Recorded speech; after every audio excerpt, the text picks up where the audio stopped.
Jean chapitre 4, verset 4. Or, il fallait qu'il traverse la Samarie. Il arriva dans une ville de Samarie nommée Sychar, près du champ que Jacob avait donné à Joseph son fils. Or, il y avait là la fontaine de Jacob, et Jésus, fatigué du voyage, se tenait là, assis sur la fontaine. C'était environ la 6e heure. Et une femme samaritaine vint puiser de l'eau. Jésus lui dit, « Donne-moi à boire. » Car ses disciples étaient allés à la ville pour acheter des vivres. Mais cette femme samaritaine lui dit, « Comment toi qui es juif me demandes-tu à boire, à moi qui suis une femme samaritaine ?» Car les Juifs n'ont pas de relation avec les Samaritains. Jésus lui répondit et lui dit, « Si tu connaissais le don de Dieu et qui est celui qui te dit, donne-moi à boire, tu lui aurais toi-même demandé à boire et il t'aurait donné de l'eau vive. » La femme lui dit, « Seigneur, tu n'as rien pour puiser et le puits est profond. D'où aurais-tu donc cette eau vive? Es-tu plus grand que Jacob notre père qui nous a donné ce puits et qui en a bu lui-même ainsi que ses enfants et son bétail? » Jésus répondit et lui dit, « Quiconque boit de cette eau-ci aura encore soif, mais celui qui boira de l'eau que je lui donnerai n'aura jamais soif. Mais l'eau que je lui donnerai deviendra en lui une fontaine d'eau qui jaillira jusque dans la vie éternelle. » La femme lui dit, « Seigneur, donne-moi de cette eau afin que je n'ai plus soif et que je ne vienne plus ici puiser de l'eau. » Jésus lui dit, « Va, appelle ton mari et viens ici. » La femme répondit et lui dit, « Je n'ai pas de mari. » Jésus lui dit, « Tu as bien dit, je n'ai pas de mari, car tu as eu 5 maris et celui que tu as maintenant n'est pas ton mari. En cela tu as dit la vérité. » La femme lui dit, « Seigneur, je vois que tu es un prophète. Nos pères ont adoré sur cette montagne, et vous, vous dites que le lieu où il faut adorer est à Jérusalem. » Jésus lui dit, « Femme, crois-moi, l'heure vient où ce ne sera ni sur cette montagne, ni à Jérusalem que vous adorerez le Père. Vous adorez ce que vous ne connaissez pas. Nous adorons ce que nous connaissons, car le salut vient des Juifs. Mais l'heure vient, et elle est déjà venue, où les vrais adorateurs adoreront le Père en esprit et en vérité, car ce sont là les adorateurs que le Père demande. Dieu est esprit, et il faut que ceux qui l'adorent l'adorent en esprit et en vérité. » La femme lui répondit, « Je sais que le Messie, c'est-à-dire le Christ, doit venir. Quand donc il sera venu, il nous annoncera toutes ces choses. » Jésus lui dit, « Moi, je suis qui te parle. » Sur cela, ses disciples vinrent et ils s'étonnèrent de ce qu'il parlait avec une femme. Toutefois, aucun ne dit, « Que demandes-tu » ou « Pourquoi parles-tu avec elle ?» Bon, gloire à Dieu. Donc ici, nous avons l'histoire d'une femme, la femme samaritaine, qui va faire une rencontre, chers frères et sœurs, avec le Seigneur Jésus-Christ. La Bible dit qu'il fallait que Jésus passe par là. En fait, la Samarie, c'était considéré pour tous les prophètes qui étaient envoyés comme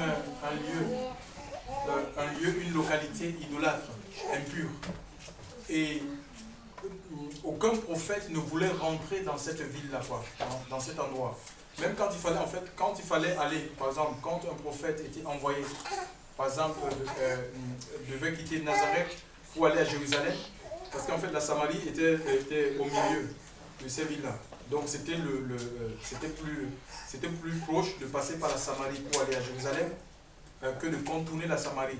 Alors que faisaient ces prophètes? Ils contournaient la Samarie parce qu'ils ne voulaient pas entrer dans cette ville.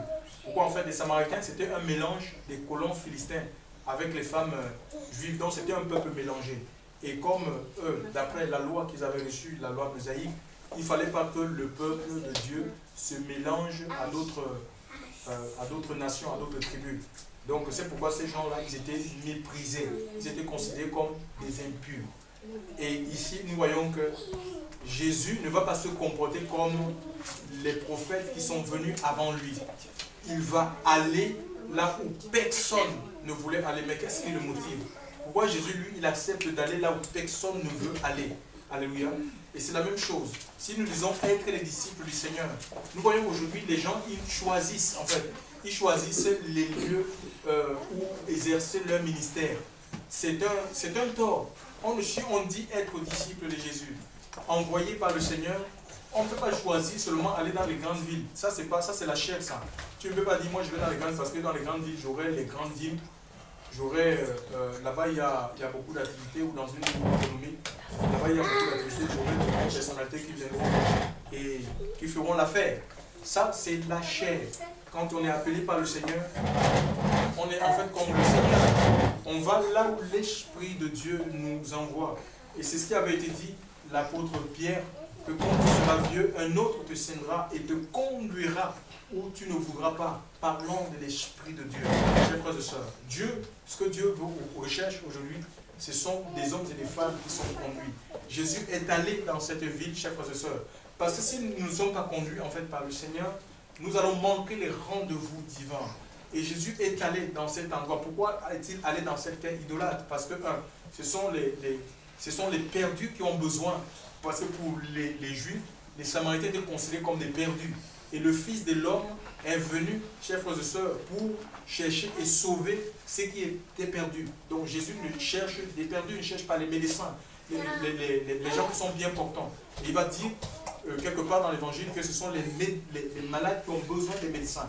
Les pharisiens, il le dira aux pharisiens pour les ironiser, parce que les pharisiens, eux, ils pensaient, comme ils connaissaient la loi de Dieu, comme ils avaient fait le rabbinat, ils avaient appris les écrits mosaïques, ils n'avaient plus besoin de rien. Ils étaient dans une satisfaction personnelle, imbue d'eux-mêmes. Ils n'avaient plus besoin de Dieu. Mais je voulais vous dire que peu importe les expériences qu'on a faites ou qu'on fait avec le Seigneur, nous avons toujours besoin du Seigneur. Chers frères et sœurs, nous ne connaissons pas Dieu dans son entièreté. L'Écriture nous dit dans 1 Corinthiens chapitre 13 que c'est en partie que nous connaissons les choses de Dieu. Alléluia. Et même tous ici réunis, c'est une partie tout simplement qu'on connaît. Alléluia. Donc on ne peut pas se prévaloir des choses de Dieu. On ne peut pas dire qu'on n'a pas besoin des autres, qu'on est suffisant. On ne peut pas être suffisant. On a besoin des uns et des autres. L'église, elle est ici. Chers frères et sœurs, elle est aussi ailleurs. L'église, elle est ambulante. Ce n'est pas un monument.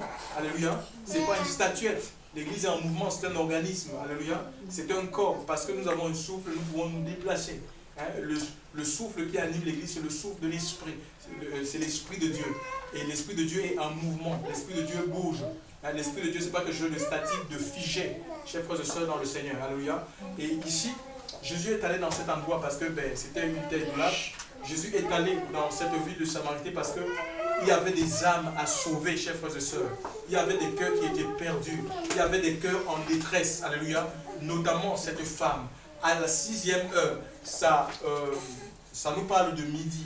Donc Jésus étant fatigué du voyage, et que tu nous dis qu'il se tient sur le puits de Jacob pour se reposer. Et là, qu'est-ce qu'il fait? Il y a cette femme, la femme samaritaine, qui viendra à ce puits, et Jésus va lui demander de l'eau. Il va dire, donne-moi de l'eau. Et la femme sera un peu étonnée. Elle va dire, mais toi qui suis juif, je ne sais pas comment elle a reconnu, peut-être la morphologie ou la tenue vestimentaire. Alléluia. Notre tenue aussi peut révéler qui nous sommes. Hein. Ça, c'est important. Je le dis ici pour les frères et sœurs, l'Écriture demande de nous habiller décemment. Alléluia. On doit s'habiller décemment. Même si l'habit ne fait pas le moine, c'est quand même pas l'habit qu'on reconnaît le moine. Le moine, il est reconnu par l'habit. Et l'apôtre Paul parle de la décence. Quelque part, quand nous demandons aux gens de bien s'habiller, de bien se couvrir, certains disent non, machin, tout ça, il faut laisser le Seigneur lui-même, il sait toutes choses, on n'aura pas besoin. C'est très faux. L'apôtre Paul a écrit, il a demandé aux gens d'habiller décemment parce que dans l'assemblée des fêtes, il y avait ce problème-là. On doit se couvrir le corps. On ne va pas nu à Dieu. Hein? Quand Adam et Ève se sont retrouvés nus devant le Seigneur, ils ont fui la présence de Dieu. Aujourd'hui, les gens vont nus. Les gens vont nus parce qu'il n'y a pas la présence de Dieu. Là, ils vont adorer. Allez, on cherche le Seigneur. Parce que s'il y a la présence de Dieu, la présence de Dieu apporte la crainte, la sainteté de Dieu.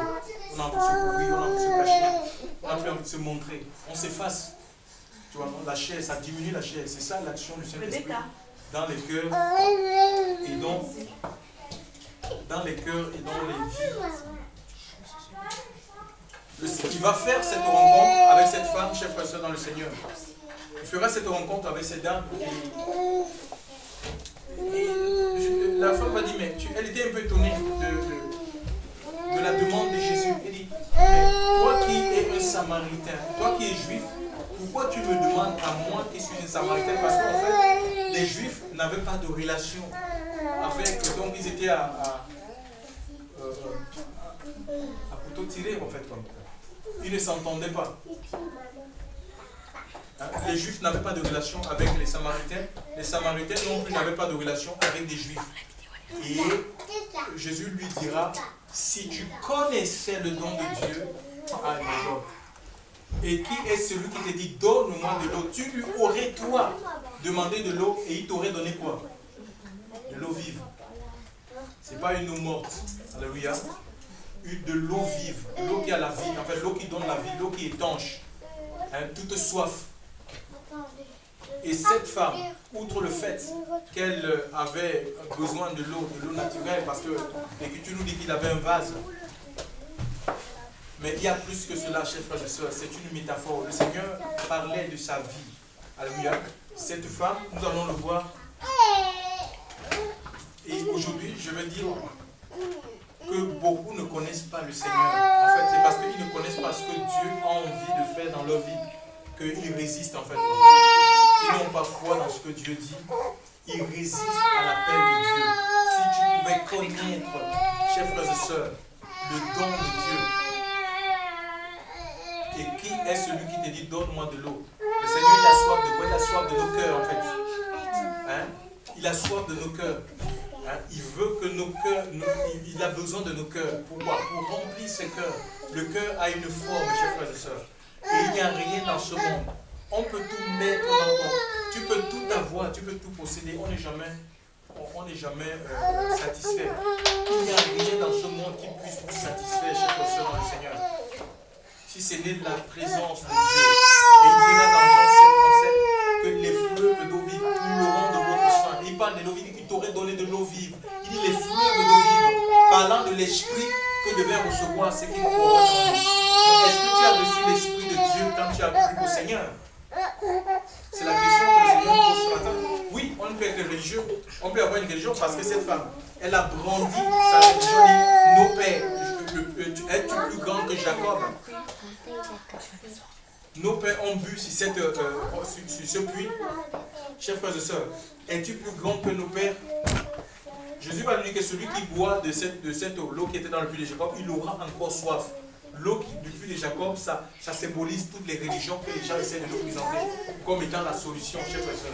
Aucune religion n'est la solution. Et dans la Bible, il n'est jamais été question d'une religion quelconque.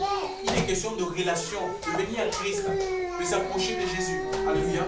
C'est le seul qui est capable d'étancher nos vies. C'est lui qui nous donne la satisfaction, le contentement de soi. Même si tu n'as rien, mais tu es heureux. Tu as la joie de vivre parce que l'Esprit de Dieu, c'est l'Esprit de joie. Tu es dans la paix du Seigneur. Tu es dans la quiétude, tu es dans la tranquillité, tu es dans le repos. Le Shabbat, chers frères et sœurs. Le Shabbat, qui était symbolisé par un jour, le 7e jour, mais aujourd'hui c'est Christ. Tu rentres dans ce repos-là, chers frères et sœurs, dans le Seigneur. Et Jésus va dire que celui qui boira de l'eau que je lui donnerai n'aura plus jamais soif jusque dans la vie éternelle. Donc ça veut dire que, en fait, si nous sommes attachés au Seigneur, notre vie est constamment renouvelée par l'Esprit de Dieu. Notre vie est constamment renouvelée par sa présence. Alléluia. Nous sommes comme dans un fleuve. Alléluia. Nous, dans le fleuve en nous. Et nous allons porter du fruit. On est un peu comme une plante dont nous parle le psaume 1, qui est plantée près des courants d'eau. Alléluia. Et son feuillage ne flétrit pas. Ça veut dire que même des plantes qui sont... Les plantes ou les arbres qui sont sous les courants d'eau, chers frères et sœurs, ils reçoivent les coups de soleil. Alléluia. Tu recevras des coups. Les coups de soleil, ça peut nous parler aussi des épreuves, des difficultés auxquelles nous serons confrontés. Chers frères et sœurs, nous allons faire nous serons face à des situations difficiles, critiques, mais nous n'allons pas flétrir. Notre foi ne va pas, ces situations ne vont pas dérober notre foi. Nous n'allons pas abandonner la main du Seigneur, la relation avec Dieu. Alléluia. Qu'est-ce qui me séparera de l'amour du Seigneur? Il y a un homme de Dieu qui l'avait expérimenté, du nom de l'apôtre Paul. Il dit, est-ce la nullité, la soif, le péril, le célibat? On peut connaître ces choses, chers frères et sœurs, mais ces choses ne pourront pas nous séparer de l'amour du Seigneur. Pourquoi? Parce que nous sommes attachés. C'est un choix que chacun devra choisir, accepter l'amour de Dieu et rester dans cet amour, chers frères et sœurs. Rester dans l'amour du Seigneur. Alors Dieu nous renouvelle. Il ravive la flamme, il ravive la foi en nous, chers frères et sœurs. Et il nous permet d'aller d'expérience en expérience, de progrès en progrès. À lui soit toute la gloire.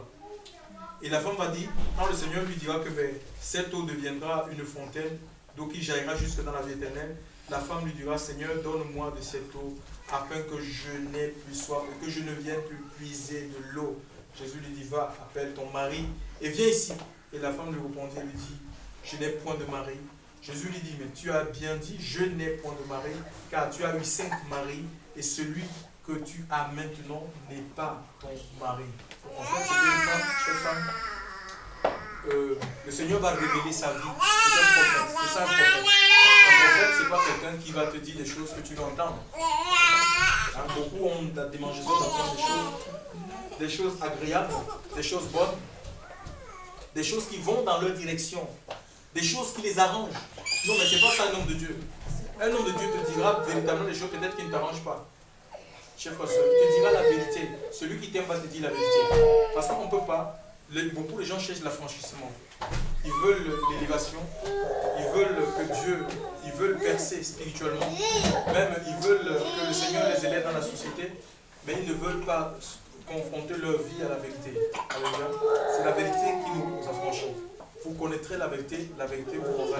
Si on se détourne le regard de la vérité, chers frères et sœurs, pensant, je ne sais pas, pensant que bon, le miracle va s'opérer, c'est très faux. C'est la vérité qui nous rend libre. Alléluia.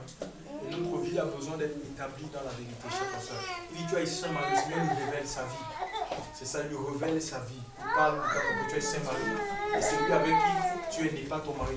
En fait, cette femme, puisque nous parlons de la soif, elle pensait qu'elle pouvait trouver la satisfaction de sa vie dans les femmes, dans les hommes, le sexe. Nous avons 5 races. En fait, d'après les historiens et les géographes, ils disent nous avons 5 races. La race blanche, la race jaune, la race noire et tout ça. Donc ici, j'imagine, elle a eu Saint-Marie. Seulement cette femme, elle a essayé des hommes de toute race, de tout continent. Elle a essayé un Africain, un Asiatique pour voir si ça va marcher. Ça n'a pas marché, elle a divorcé. Elle a essayé avec un Asiatique, ça n'a pas marché. Elle a essayé avec un Européen, ça n'a pas marché. Donc ainsi de suite. 5 maris et 5 divorces. Un divorce, oui, ça peut se comprendre. 2 en oui, mais 3, 4 là, on va dire que c'est l'autre, non. Ça veut dire qu'elle était le problème. Elle avait un problème qui était d'ordre spirituel, qu'il fallait que seul le Seigneur. Personne ne peut nous délivrer de la vie de péché. Chers frères et sœurs, le péché est spirituel. Personne ne peut nous défaire de cela. Il n'y a que le Seigneur. Et il a accompli l'œuvre sur le bois de la croix. Il est l'agneau de Dieu. Jean-Baptiste l'a présenté dans Jean 1 comme étant l'agneau de Dieu qui ôte le péché du monde. Et cette femme, donc fatiguée des expériences malheureuses, fatiguée d'aller de divorce en divorce, elle a décidé de se mettre avec une femme pour que si jamais ça ne marche pas, la séparation. Tu vois? C'est pourquoi le Seigneur dit celui avec qui tu es n'est pas ton mari. Sûrement, peut-être que cet homme était marié aussi. Tu vois, regardez ce qui se passe, les adultères, l'homme qui trompe la femme qui trompe le mari. C'est terrible, chers frères et sœurs, dans les couples. Oui, je vais en mission. Avec en mission, tu vas dans une chambre. Même les pasteurs, ils sont tombés dans ça. Je vais en mission en France. Je vais en mission au Canada. Il est dans la même ville. Il est dans une chambre avec des prostituées, chers frères et sœurs, dans le Seigneur. Le mensonge. Le monde découle dans le mensonge, chers frères et sœurs. Et Satan en est le père. Il est le père du mensonge. Alléluia. Et quelque part, le mensonge, même au milieu du peuple de Dieu, c'est devenu comme la respiration. Il y a beaucoup d'enfants de Dieu qui marchent, chers frères et sœurs. Nous devons sortir. On n'est pas là pour accomplir les œuvres du diable. Alléluia. Le mensonge fait partie des œuvres de la chair. Et cette œuvre doit être détruite. Pourquoi? Parce que sur le bois de la croix, chef frère, tout a été accompli. Il y a un premier moment pour nous libérer de la puissance de la chair, chef frère. Et chacun de nous doit venir avec sa vie. Pas la peine de regarder la vie de l'autre. Chacun de nous doit regarder sa vie. Parce que nous pouvons nous mentir, chers frères et sœurs, mais on ne peut pas se mentir à soi-même. On sait ce que nous sommes. Et on ne peut pas mentir aussi à Dieu. Alléluia. Et si nous voulons prospérer spirituellement, ça ne sert à rien de nous mettre dans les masques, de se cacher, de se voiler la masse. Il faut que, chers frères et sœurs, nous venions au pied de la croix pour tout déposer, nos fardeaux, chers frères et sœurs. Et le Seigneur va nous décharger. Le Seigneur, dans 1 Jean 4, déchargez-vous sur lui de tous vos soucis. Et lui prend soin. Lui prend soin de vous. Alléluia. Le Seigneur veut nous décharger, chers frères et sœurs. Il veut nous décharger comme il a déchargé cette femme. Elle avait une cruche. Une cruche, c'est quoi? C'est une contenance, c'est un vase qui est appelé à contenir. Mais comprenez que le vase a une capacité de contenance qui est limitée. C'est pourquoi il dit continuellement à ce prix. C'est ça une capacité qui est de contenance qui est limitée. Imagine, si tu as un seau, tu dois puiser de l'eau, que tu le veuilles ou pas. Même si tu bois, je ne sais pas, une goutte tous les jours, ton seau va tarir à un moment donné. Et tu seras obligé de repartir. C'était la vie de cette femme. Et imaginez un peu, elle souffrait. Comment l'homme étant à la maison, donc l'homme était à la maison, et c'est la femme qui allait chercher, de l'eau avec un gros, imaginez un gros vase qui pèse peut-être 10 kilos. C'est elle qui transportait, l'homme était couché. Et beaucoup sont comme ça, même dans le ministère. Ils disent que Dieu les a appelés au ministère. Ils sont couchés dans leur maison. Ils sont couchés dans leur maison et c'est la femme qui va travailler en disant qu'ils sont appelés au ministère. Mais le travail n'a jamais été incompatible. Le travail n'a jamais été incompatible au ministère, à l'œuvre de Dieu. C'est très faux. C'est l'homme qui doit s'occuper, c'est à l'homme de s'occuper de sa femme, de ses enfants. Premièrement, si les deux ont la possibilité de travailler, gloire à Dieu. Alléluia. Mais c'est l'homme qui fait remonter l'argent dans la maison. Alléluia. Ce n'est pas à l'homme d'être couché et la femme d'aller travailler. Même dans les assemblées, même au milieu du peuple de Dieu, il y a ce genre de phénomène qu'on vit. Hein? L'homme est couché, il va chercher, pas sa vie à chercher les vidéos. Il prêche quoi dans tel site internet, hein? Pour se mettre à critiquer, passer toute sa vie à passer sur les vidéos. Chef frère, à regarder les vidéos des assemblées un peu partout dans le monde, pour après passer sa vie à critiquer, au lieu d'aller travailler, chef frère et soeur, alléluia, et de s'occuper de sa famille. Alléluia. Et oui, donc c'était une esclave, elle était l'esclave de cet homme. Parce qu'elle avait peur de le perdre. Elle avait peur de perdre cet homme, chef frère et soeur, dans le Seigneur. Mais Dieu nous délivre de toute forme d'esclavage. Alléluia. Le Seigneur veut que nous soyons libres. Alléluia. Il est venu pour proclamer la liberté aux hommes. Alléluia. C'est lui qui nous rend libres. Et la femme lui dira, écoute, la femme va laisser le vase. Quand sa vie sera dévoilée, elle va laisser sa cruche. Je ne sais pas déjà combien cette cruche pesait, ou encore de quoi la cruche, ce vase était fait. C'est pas facile d'abandonner des choses qui nous sont chères. Hein. Imaginez un peu que la cruche de la femme soit faite, soit en or, l'or, de l'or. Hein? Si la cruche est en or ou en argent, en diamant, en céramique, si c'était en pot de terre, c'est facile de laisser. Quelque chose qui est en pot de terre, bon, c'est pas coûté, on va dire bon, c'est pas grave. Mais si tu as une cruche en or, l'or, personne ne veut parce que l'or a une valeur. Vous voyez? Donc, et parfois nous avons des choses comme ça, que nous pensons que ces choses ont des valeurs. Peut-être ça a des valeurs, ça peut être vrai, mais ça n'a aucune importance devant Dieu et ça fait un obstacle. Donc il faut laisser les cruches, même si ces cruches sont en or, en argent, je ne sais pas, en diamant. Chers frères et sœurs, laissons ces cruches et le Seigneur veut être notre source, il veut nous remplir, alléluia. Il veut nous remplir, ceux qui sont en Christ, ils deviennent de nouvelles créations, il veut faire de nous nouvelles créations, il veut être notre source de provision. Nous devons laisser la malhonnêteté. Si on vivait par la malhonnêteté, par la fraude, en volant, en trafiquant, en fraudant, je ne sais pas, les acidiques, la CAF, les machins, des choses comme ça, nous devons, chers frères et sœurs, ranger notre vie à la parole de Dieu. Et le Seigneur prendra soin d'elle. Non, mais oui, mais comment je vais faire? Imagine la femme aussi, elle se posait la question, mais si j'abandonne cette cruche, c'est cette cruche qui me permet de puiser de l'eau. Et cette eau-là me permet d'être étanchée, mais c'est pour un temps. Alléluia. Le Seigneur veut nous délivrer, chers frères et sœurs, c'est le Dieu du miracle. Nous servons un Dieu de miracle. Alléluia. C'est lui qui va opérer le miracle dans ta vie. Alléluia. Et il va dire à cette dame, la femme va lui parler de la montagne, que nos pères ont adoré sur cette montagne. Et vous, vous dites que c'est à Jérusalem qu'il faut adorer. Jésus va lui dire, Père, femme, vous adorez ce que vous ne connaissez pas. Et beaucoup de personnes, chers frères et sœurs, ils disent qu'ils adorent Dieu. Non. Ils adorent Satan sans s'en rendre compte. Les bâtiments que vous voyez, les bâtiments de l'église, beaucoup ils adorent le diable. Chers frères et sœurs, ils ont prêté complètement allégeance à Satan sans s'en rendre compte.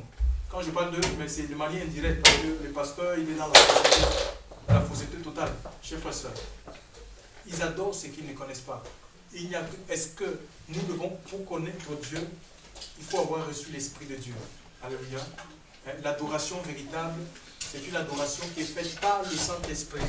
Il dit, l'heure vient, le venu où les véritables adorateurs adoreront en esprit en vérité, que ce ne sera plus sur cette montagne. Donc ça c'est la montagne qui est à Samarie. Et sûrement les Samaritains, ils avaient aussi bâti leur temple dans cette montagne. Ni à Jérusalem. Jérusalem, c'était le sanctuaire de l'adoration. Chers frères et sœurs, à Jérusalem, tous les Juifs, ils avaient 3 grandes fêtes dans l'année. Et ces fêtes-là, tous les Juifs, que ce soit les Juifs dans la Palestine, ceux qui étaient dans la diaspora, ils se rendaient à Jérusalem pour célébrer ces 3 grandes fêtes, chers frères et sœurs. La fête de la Pâque, la fête de la Pentecôte, et je crois le tabernacle, chers frères et sœurs dans le Seigneur. Alléluia. Et ces gens, et Jésus va leur dire que non, ce n'est plus dans ces endroits-là. Ce n'est pas. Donc on ne peut pas sanctuariser le culte. Et nous voyons même des gens aujourd'hui qui sortent des bâtiments d'église. On fait comprendre aux gens que l'église, ce n'est pas le bâtiment, mais ils veulent reproduire les mêmes choses. Ils veulent sanctuariser. L'église se déplace. Comme nous sommes venus ici à Béziers, chers frères et sœurs, l'église, elle se déplace. L'église, elle est en mouvement. Ce sont des pierres vivantes. Ce n'est pas des pierres mortes. Ce n'est pas des pierres statiques. Ce sont des pierres qui ont reçu la vie de Christ en eux. Alléluia. Qui ont reçu la Christ et ils se déplacent. Alléluia. Ils sont conduits par l'Esprit de Dieu. Ce n'est pas donc, le culte ne peut pas être sanctuarisé. On ne peut pas dire que c'est seulement à Montpellier, on va rester à Montpellier. Il y en a certains qui disent, bon, leur maison c'est la maison de Dieu. Non, c'est nous la maison de Dieu. La maison de Dieu, ce sont les âmes, c'est nous qui sommes le temple du Saint-Esprit à cause de notre union de vie avec Christ. Et quand on s'unit à Christ, il nous donne son esprit, alléluia, qui fait de nous des adorateurs en esprit, qui fait de nous des temples en esprit, alléluia. C'est nous qui sommes des temples en esprit, alléluia. Et nous devons entretenir notre temple, la maison de Dieu que nous sommes. Nous devons éviter la souillure, chers frères et sœurs. Nous devons nous préserver de la souillure. Parce que la religion qui est pure et sans tache devant Dieu, d'après l'apôtre Jacques, c'était le frère de Jésus, il dit, c'est se préserver, Jacques chapitre 3, verset 25, que c'est se préserver des souillures du monde, hein, visiter les orphelins et les veuves, dont nous voyons qu'il y a un volet social, et se préserver des souillures du monde. Il faut préserver sa vie, et l'Esprit de Dieu nous a été effectivement donné pour nous aider, chers frères et sœurs, à garder notre vie, chers frères et sœurs, contre des impuretés, qu'on ne se souille pas. C'est le Saint-Esprit qui le fait. On ne peut pas se garder par soi-même. Et nous avons besoin de l'Esprit Saint. Alléluia. C'est l'Esprit Saint qui fait que nous sommes connus de Dieu, chers frères et sœurs. Car celui qui n'a pas l'Esprit de Dieu, il ne lui appartient pas. Tu peux appartenir à une organisation, à une dénomination, tu peux appartenir à un groupe, mais si tu n'as pas l'Esprit de Dieu, tu ne lui appartiens pas. Est-ce que vous avez cru le jour où vous avez-vous reçu l'Esprit le jour où vous avez cru? C'était une question qui avait été posée à un homme dans la Bible. Donc le Seigneur veut nous donner son Esprit. L'eau, ça nous parle de l'Esprit de Dieu. Ça nous parle aussi de la parole de Dieu qui est là pour nous nettoyer, pour nous sanctifier, pour nous mettre à part, pour changer notre façon de penser, notre façon de voir les choses. Alléluia. Pour changer notre conception. La conception du monde que nous avons. Parce que nous avons une conception que nous avons hérité des parents, des traditions ou même des systèmes de gouvernement, chers frères et sœurs.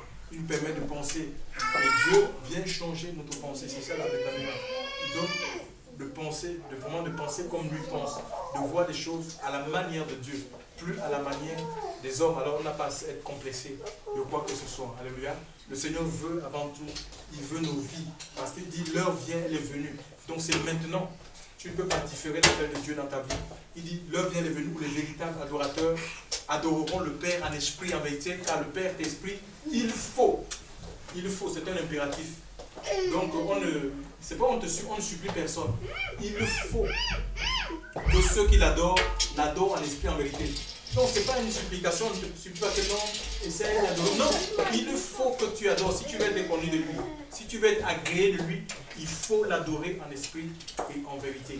Donc si tu as l'Esprit de Dieu, l'Esprit de Dieu va te convaincre la vérité sur la parole de Dieu, sur les projets de Dieu. Pour ta propre vie, chers frères et sœurs, c'est l'Esprit de Dieu qui te convaincra de la vérité, qui te convaincra de péché. S'il y a des péchés dans ta vie, c'est l'Esprit de Dieu qui va te les montrer. Donc, on a fini de créer des sectes où on se regroupe et puis on pense que nous sommes parfaits. C'est les autres qui sont dans l'erreur. C'est les autres qui sont des démons. Les gens qui ne sont pas dans notre groupe, les autres ils sont des démons. Surtout si c'est des membres de nos familles qui ne connaissent pas le Seigneur. Non, c'est très faux. Dieu veut que nous manifestions la vie, chers frères et sœurs, que nous révélions Christ. Alléluia. C'est ça. C'est l'adoration véritable, c'est celle qui révèle. On doit révéler Christ par notre vie. C'est plus que chanter. Quand on parle d'adorer Dieu en esprit, en vérité, c'est plus que le chant. C'est plus que la louange, c'est plus que jouer les instruments.